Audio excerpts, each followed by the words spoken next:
सुरक्षा बलों और आतंकियों के बीच यहां मुठभेड़ अभी भी जारी है। किश्तवाड़ में 3 से 4 आतंकियों के छिपे होने की खबर सामने आ रही है। जम्मू कश्मीर में इन दिनों आतंकी लगातार एक्टिव नजर आ रहे हैं और यही वजह है कि सुरक्षा बल की मुठभेड़ आतंकियों के साथ हो रही है। लेकिन इस बीच खबर है कि सुरक्षा बलों को बड़ी कामयाबी मिली है। सुरक्षा बलों ने एक आतंकवादी को ढेर कर दिया है। कुपवाड़ा में पिछले कई दिनों से ये तस्वीर देखने को मिल रही है, जहां सुरक्षा बल और आतंकियों के बीच मुठभेड़ हो रही है। इस खबर पर संवाददाता रमन सैनी हमारे साथ जुड़ रहे हैं। रमन, कुपवाड़ा में बीते दिन भी खबर सामने आई थी कि आतंकियों के वहां पे छिपे होने के बाद सर्च ऑपरेशन जारी था और आज ये खबर मिल रही है कि सुरक्षा बलों के हाथ एक बड़ी कामयाबी मिल लगी है।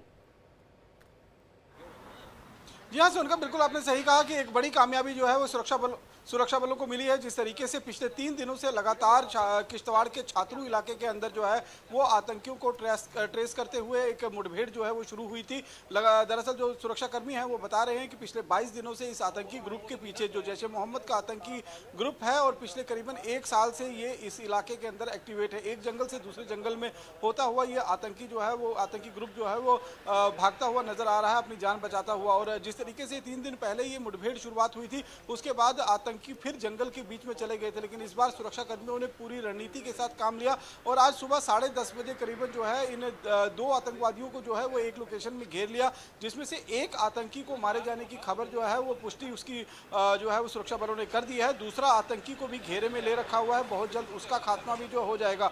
हालांकि अभी तक आतंकी के शव को जो है वो बरामद नहीं किया जा सका है, क्योंकि दूसरा आतंकी अभी जीवित है और लगातार वहां पर गन फाइट जो है वो चल रही है। लेकिन इस बात का संतुष्टि जरूर है कि जिस तरीके से आतंकी को एक जगह पर कॉर्नर कर लिया गया और वहां से बचकर निकलना जो है दूसरे आतंकी के लिए भी वो मुमकिन नहीं होगा। तो एक बड़ी कामयाबी जो है वो सुरक्षा बलों को निश्चित रूप में मिली है।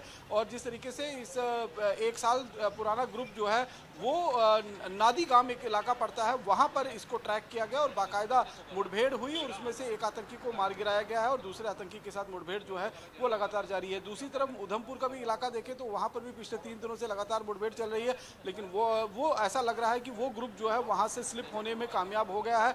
और क्योंकि जब पहले दिन वहां पर एनकाउंटर हुआ था, उसी रात जो है वो आतंकी ग्रुप जो है जिस जगह पर जो इलाका पड़ता है रामनगर का इलाका है, वहाँ जाफर इलाका, वहां से करीबन 25 किलोमीटर दूर जो है वो बसंतगढ़ के इलाके में एक घर के अंदर घुसा था और उस घर के अंदर बाकायदा उसने खाना जो है वो लेकर गया है, वहां से मोबाइल फोन लेकर गया है और उसके बाद वो आतंकी जो है वो दूसरी इलाके की तरफ मूव कर गया। तो वो उस आतंकी ग्रुप के पीछे जो है वो सुरक्षाकर्मी लगातार पड़े हुए हैं। लेकिन किश्तवाड़ से जरूर अच्छी खबर आई है, जहां पर पिछले 22 दिनों से जो आतंकियों के पीछे सुरक्षाकर्मियों की टीम पड़ी हुई थी और उसके साथ एनकाउंटर जो है वो परसों हुआ था और उसके बाद जो है आज बड़ी कामयाबी मिली है। एक आतंकवादी को ढेर किया जा चुका है, उसके पास से बड़ी मात्रा में हथियार और गोला बारूद भी जो है वो बरामद किया जा चुका है।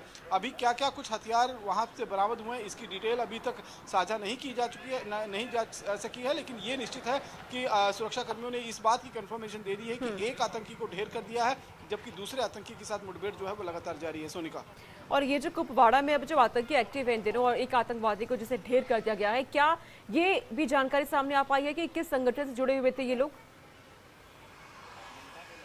देखिए सोनिका, ये कुपवाड़ा नहीं बल्कि किश्तवाड़ का इलाका पड़ता है और ये किश्तवाड़ का इलाके में जैश ए मोहम्मद का आतंकी ग्रुप है जो पिछले करीबन 1 साल से एक्टिवेट था।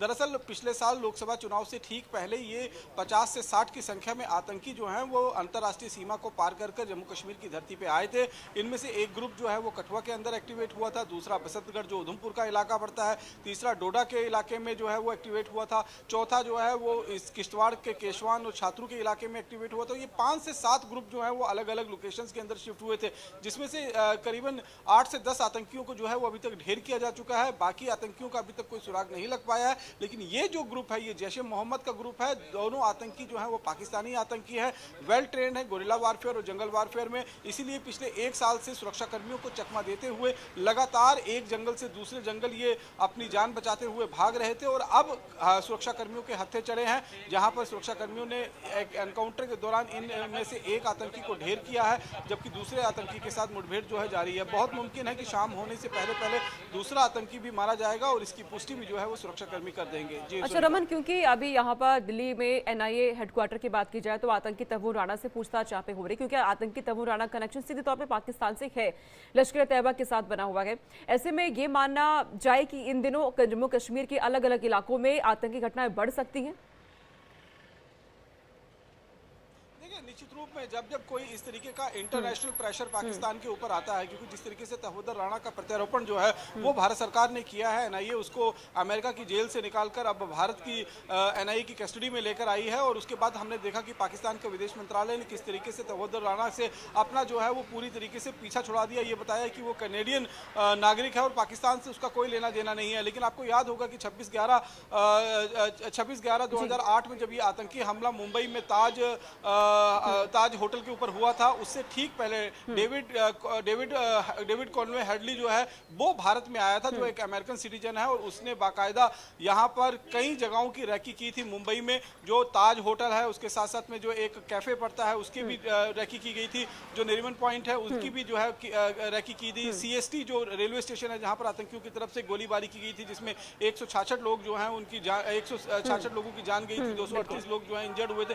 तो ये डेविड कर्नल हेडली का बहुत करीबी बताया जाता है, और पाकिस्तानी आर्मी के अंदर ये बाकायदा डॉक्टर भी रह चुका है। तो पाकिस्तान की आर्मी का काम करने का तरीका कैसे है, किस तरीके से वो आईएसआई को सपोर्ट करती है, किस तरीके से वो आईएसआई के कहने पर आतंकियों की भर्ती करवाई जाती है और उसके बाद उसको भारत में भेजा जाता है। तो ये सारा कनेक्शन जो है वो निश्चित रूप में पाकिस्तान के ऊपर एक इंटरनेशनल प्रेशर जो है वो दिलाएगा, क्योंकि जब तहोर राणा जो है वो भारत की कस्टडी में है और एनआईए लगातार उससे पूछताछ कर रही है, तो निश्चित रूप में इससे ध्यान भटकाने के लिए पाकिस्तान किसी न किसी तरीके की कोई नापाक हरकत, चाहे वो लाइन ऑफ कंट्रोल के इलाके में हो या फिर जो जम्मू कश्मीर की धरती के अंदर आतंकी घुसपैठ कर आए हैं, उनके जरिए किसी बड़ी आतंकी वारदात को अंजाम देने की कोशिश कर सकता है, ताकि ध्यान जो है वो भटकाया जा सके। बिल्कुल, आतंकी तहोर राणा से पूछताछ हो रही है और ऐसे में वहां से ध्यान भटकाने की कोशिश में हो सकता है कि तमाम जो आतंकी संगठन है वो जम्मू कश्मीर में एक्टिव हो जाए। आप नजर रखिएगा रमन, आपसे आगे भी